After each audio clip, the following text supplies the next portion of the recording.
to Vizaural Podcast, a podcast where we talk music about submissions and smaller, lesser-known tracks from Bandcamp and SoundCloud. My name is Roland. My name is Craig. And this is our second episode, second official episode of our show, and I think we've got an interesting lineup here, Craig. So how are things going on your end? It's going pretty good. Weather niced up for a couple of days. It feels like fall. The air is crisp. The sun is warm. It stopped raining for the first time in a couple of weeks. I was able to enjoy the outside weather. I went wild yeast hunting yesterday. I found some wild mushrooms that I ate.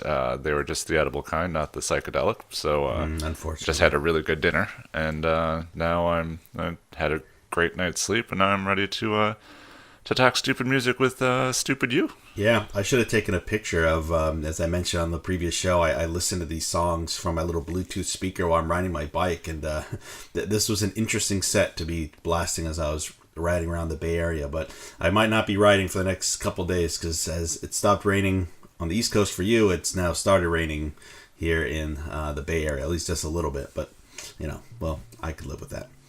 So let's take a look at our very first track for us today. We have a band called Sweet Sweater Moves with a track called High Rise Buildings Imbued by the Sunrise.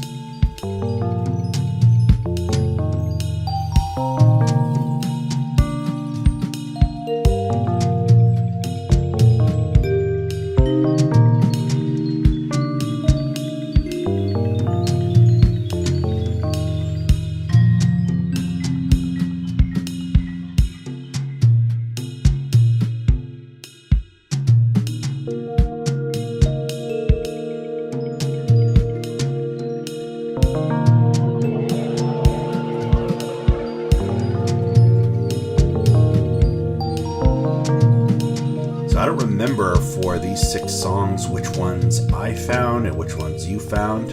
I want to say that you found this, but I'm not entirely sure.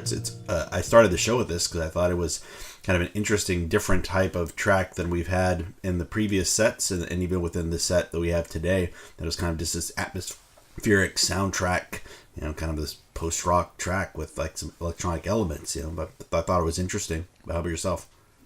This is definitely one of the tracks that I picked because it's clearly better than the tracks that you picked.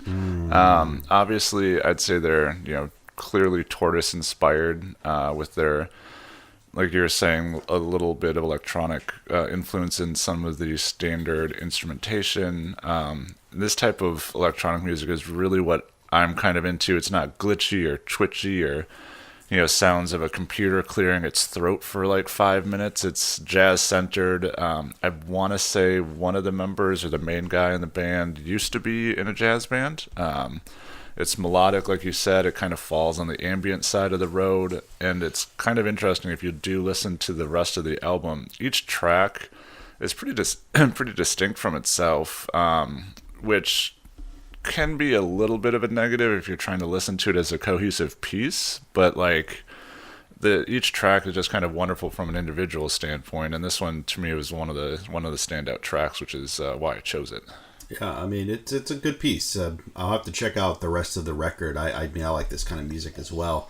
It definitely, when I was organizing these songs, I'm like, this one is going to be very different than the rest. But that's good. That we should have some variety in our show. It's going to take me to bring out the best in both of us. Okay, let's actually take a look at our second track. This is from a band called Acid Sage with a track called Space Oasis.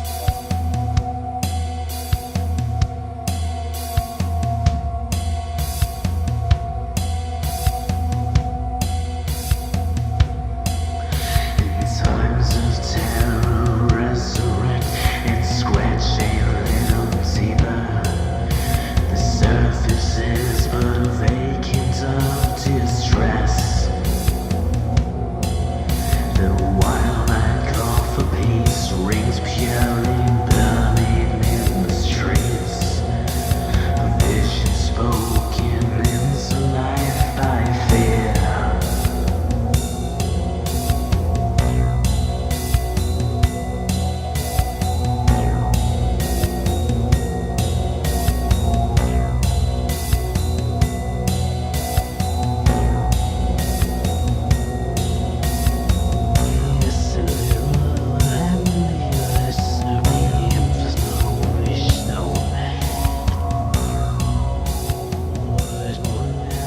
So I found this one. It was actually going to be in our very first episode, but we just had too many tracks. So I said, all right, I'm going to move this to the second episode. I really like this kind of psychedelic bedroom pop that just doesn't sound like anything you'd ever hear on the radio. You know, it's just a kind of interesting, creative little ditty, and that's the kind of stuff I like to find on Bandcamp. This types of track that it's just off the radar. How about you, Craig? Yeah, I liked that. There's kind of the dark, moody synth music. I wouldn't go so far as to call it goth, like you were saying. It's more psychedelia especially with the vocal delivery. But like at its heart and core, it feels, very like synth driven. I really liked the track at first and kind of listening to it in smaller doses, but it was one of those weird tracks that the more I listened to it, I wouldn't say the less impact it had on me, but like the less, well, I guess I will say it, the less impact it had on me. I don't know what that says about me or the song. It's just one of the, it's a weird thing that it was really well done, but it just didn't have something in there that kept me wanting to go back to it. You know what I mean? Sure. I mean, I guess I felt that way as well. And it's interesting you mentioned kind of the goth influence, because I feel like a lot of the tracks on this episode have a little, at least 1 foot in that kind of 80s goth sound, even though this one is probably the least amount of that influence. Yeah, well, like I said, it was rainy and cold here the last little bit, so I was not in the mood for happy music. Fair enough. Is goth cool? I mean, that's an odd question, but like, is it something that is... Cause I was actually listening to a podcast which was like a retrospective on the Smashing Pumpkins, and of course they get to their Adore record, which was very goth inspired in, what was that, 97 or 98.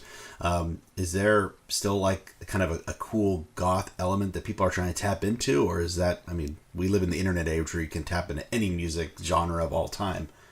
Yeah, I mean, I think like things like dark wave and stuff has kind of come back. Like, especially like musically on this track, I've stumbled across a lot of bands that do this, and I like it, but it's weird because like it's not like 80s goth when it first kind of arose, where it was like more of the polished, like, the Cure side of things, or the Smiths. It's just it's more intertwined with industrial these days.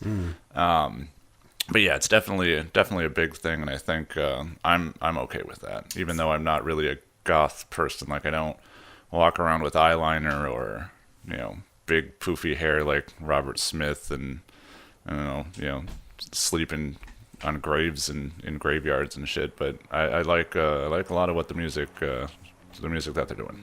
All right, well, I digged it too. Let's take a look at our next track. This is from a band called Wake in June, with the track DPDR.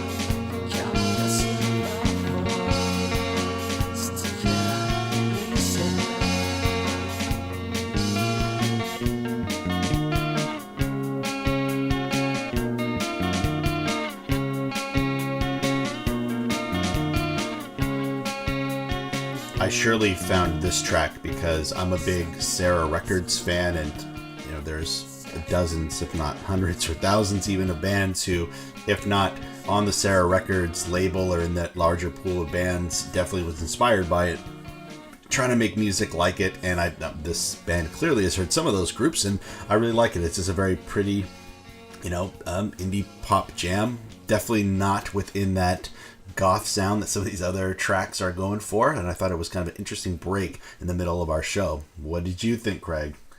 Well, what I think is I found this track, you dum-dum. Really? Did you? In your face. Yeah, I did. Oh, man. Well, I really liked it, so there you go. Well done. Well, thank you. Yeah, this is just one Italian guy making all of these, all like playing everything. Really? Wow. Well and done. he just like understands the style of music that he wants to record, and just fucking nails it. Like one nitpick is it's a little trebly, especially on the speakers that I was listening to in my headphones. But like that's that's a simple EQ fix on if I took the time to do it. But I want to say like what I really like about a lot of times with non-native English speakers is like their take on lyrics. Like they're simplistic, but not in a dumbed down way, because there's this touch of absurd in it. And like for genres like this, it just works so well, because like nothing like it, it doesn't feel like they're stuck in like the ABAB rhyming scheme, or I don't think anything rhymes in any of his lyrics. Like I read a bunch of them, and they're just like simple little statements that kind of don't go together but do at the same time, and it's just something that I don't think a lot of native speakers could actually pull off. Right. I mean, so minimally, it's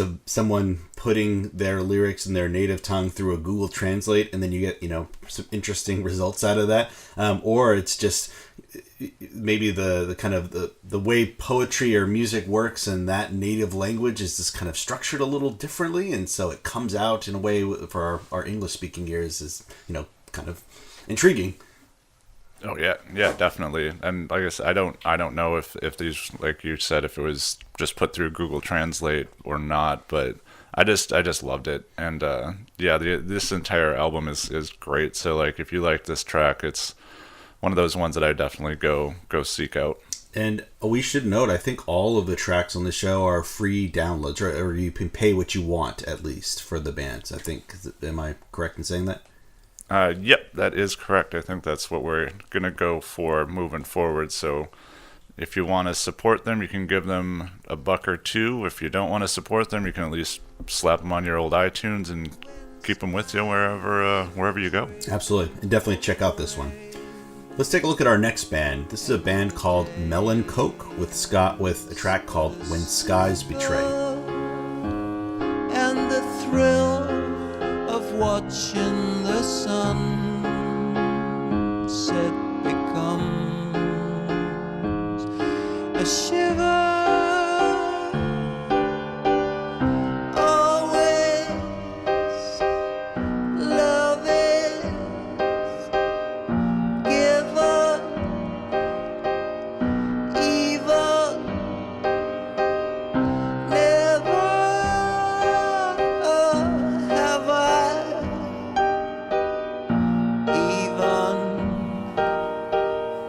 given. Now, when we dig through Bandcamp and SoundCloud, there's certain types of genres that are well represented. Like you could probably find a bajillion garage tracks. You can find thousands and thousands of kind of electronic dance tracks of varying styles. But this is the type of song I don't hear very often. I was like, I gotta put this on the show here. This kind of piano track that's just done very straightforward. I don't know enough about kind of this type of music, like a singer-songwriter sitting down with their piano. So like my frame of reference is just like Randy Newman or Tom Waits. And it doesn't sound like either of those really, but it just has that kind of melancholy nature to it those are the two acts that popped into my mind. But I'm interested to see what you have to say about this one. Oh man. Yeah. Do you know what it reminded me of? Norah Jones. Again, I don't know any bands to do this. That's a Noah Jones on that one. No, please delete that. No, it reminded me of like an opiate dripped version of like the Secret Machines. Okay. Do you remember them? Yeah. Like, because they had like the piano driven rock songs. Every once in a while, the guy kind of sang in a similar style, and it just kind of clicked it with me, like after listening to it for a bunch of times, trying to figure out who the hell it sounded like in my mind.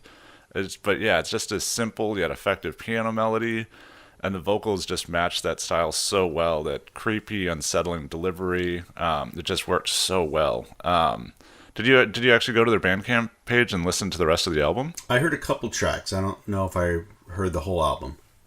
Yeah, because a lot of it's kind of different. It's very 70s, 80s art house rock influenced, like earliest Split Ends before they went kind of more straight rock. Mm-hmm.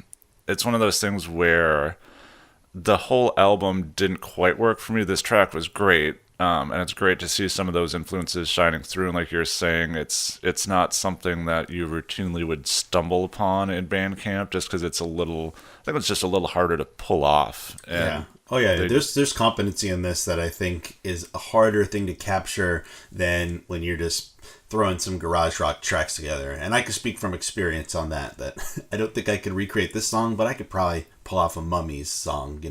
On some varying level of competency.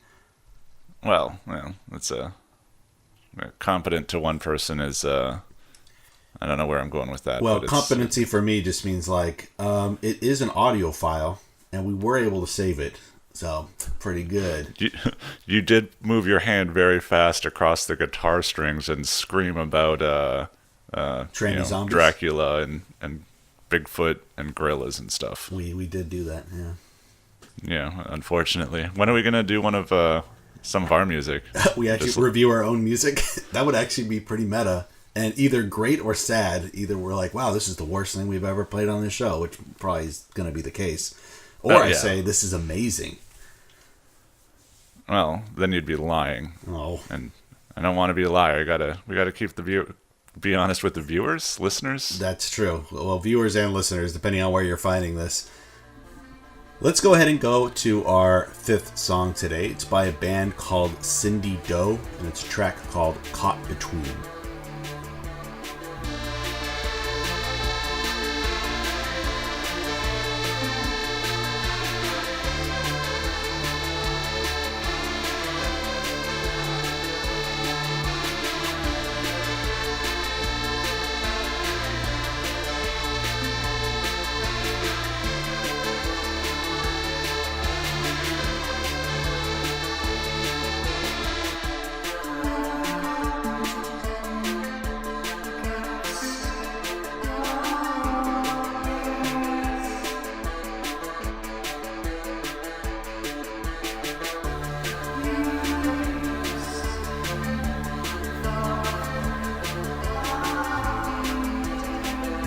So fitting in with kind of our goth-inspired sounds, this one I think does also have a couple of its toes in that pool, but really more of that shoegaze sound, that big kind of wall of sound, or things kind of all mixed into one linear sound file. It just has that kind of tone and tenor to it.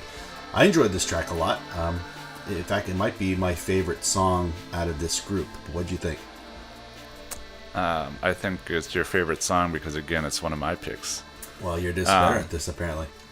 Oh, yeah. We need to have like a running tally so we can just show the listeners that I'm so much better at picking music than you. I also forgot to mention, I kind of want in our show, we'll just do this live, at the end of each episode, we pick a best in show. So we can just say, I think so far we both liked these tracks, and not that we have to put one ahead of the other, but let's build some competition into this. All right, let's do it. To get back to the song though. It's got that, again, the dark synth goth too. It's kind of, I would say not kind of, but heavily influenced by the Stranger Things soundtrack. How many bands do you think now on Bandcamp are basically like, they just have a tag that says Stranger Things? I mean, I'm sure I could look it up and there'll be hundreds. I would guess so, and that's not necessarily a bad thing. No. I like that it's haunting and engaging. Like you said, the shoegaze vocals, I think, keeps it more listenable to me, just because you don't know what they're saying. It could be the dumbest lyrics ever, like, I walk down the street, I'm still walking down the street, just walking down the street. But like, it just works really well because like it just kind of fits in with the whole vibe. Those lyrics you just gave right now, that sounds like a current Mark Kozelek song. Oh my god, yeah, he is. He's doing some crazy things. Incredible. Yeah, I think he literally is just doing that. He's just playing his old acoustic guitar, and whatever happens to go across his face, he just starts singing. I have a lyric, and it's just written down all times on my computer. It says, "There's a Panera Bread in San Francisco," and I'm like, wow, that was a lyric in a Mark Kozelek song, and there's like a dozen of them in that same track. Yeah, I know exactly the song you're talking about, and it's hilarious. I do like his trajectory. Do you remember seeing him in Santa Cruz, where he got so pissed off at the the house beats that were going on below him.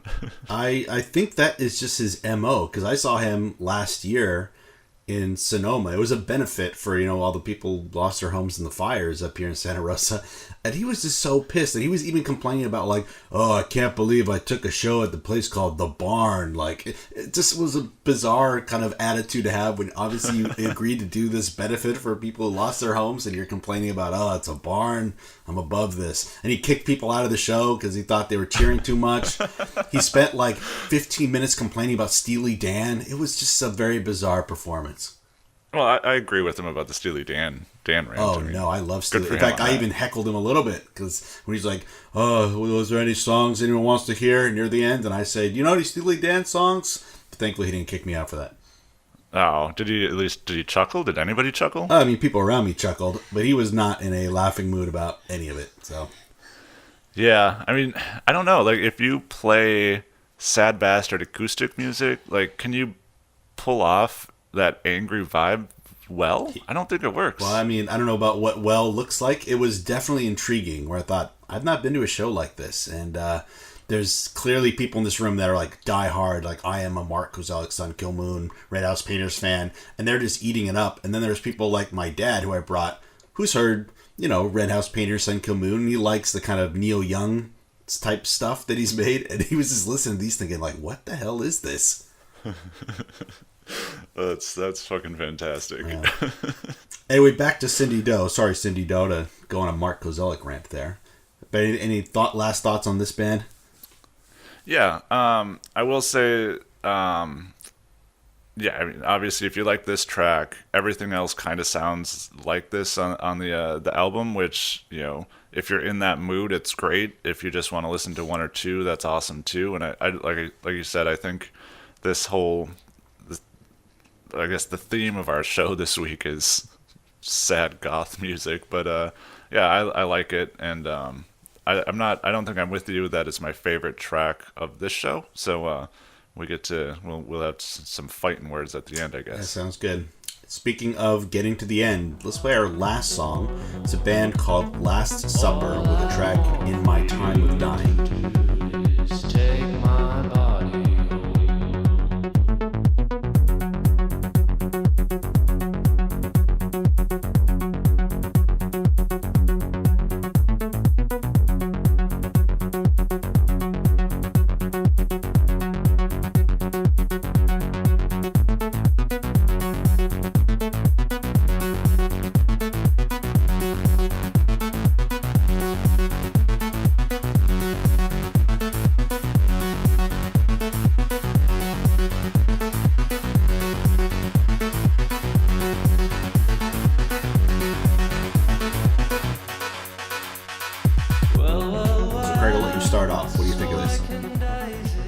Again, it's 80s Goth Revival, and I guess, I don't know, like, it's one of those weird things where it's been a big part of my musical consumption for many years now, even though, like I kind of said earlier, that a lot of those original 80s goth bands I just don't like at all. Like, I don't think I listened to an entire Cure album through because I just can't. Really? I mean, I feel at least the Cure is like so on the poppy end of it all, that who can dislike the Cure? I don't know. Like, it's weird. Like, I love the bands that are influenced by them, but I just don't like the band that is doing the influencing. And it's a weird thing, and I admit that. And I can't think of other instances like that. Like, I've on the exact opposite end with like jam band stuff, where I fucking love the Grateful Dead, but every single band that was influenced by the Grateful Dead should really just never play music. Like, there's some bands that just are too singular to try and mimic and stuff like that, and I feel like that's what the Grateful Dead is. And I just, for the longest time, I hated them because I hated every band that was influenced by them. Right. And now I'm just old enough to be like, I'll just hate the stuff that I hate and just admit that I'm a huge Grateful Dead fan. Yeah, and the Grateful Dead is interesting. I mean, I'm not a fan, but I've grown to appreciate them a little more. I was like you, where, we were in Santa Cruz in the early 2000s, so there was dozens of bands that would play these terrible festivals for neo-hippie stuff, and they kind of latch onto one element of the Grateful Dead. They're like, oh, I really like that kind of like, it's positive and sunny, and it's a like little pot smoke induced, and they leave out some of the other kind of elements of their music. I'm sure we could think of bands like Fish or whatever that I don't care for. But a band like Grateful Dead has such a big catalog and has tapped into so many influences and done so many types of music. I guess you could be inspired by just one strand of that band's trajectory. Yeah, I mean, even year to year variation on their live shows is pretty nuts, and I think that's just a testament to what just good musicianship and just realizing that we're only going to have a handful of albums, we're going to play hundreds of times a year, so why not just play the same songs differently from year to year so it sounds new and fresh to us. And I think that's a lot of what they did, was they just didn't want to get bored with playing Truckin' 5,000 times. Yeah.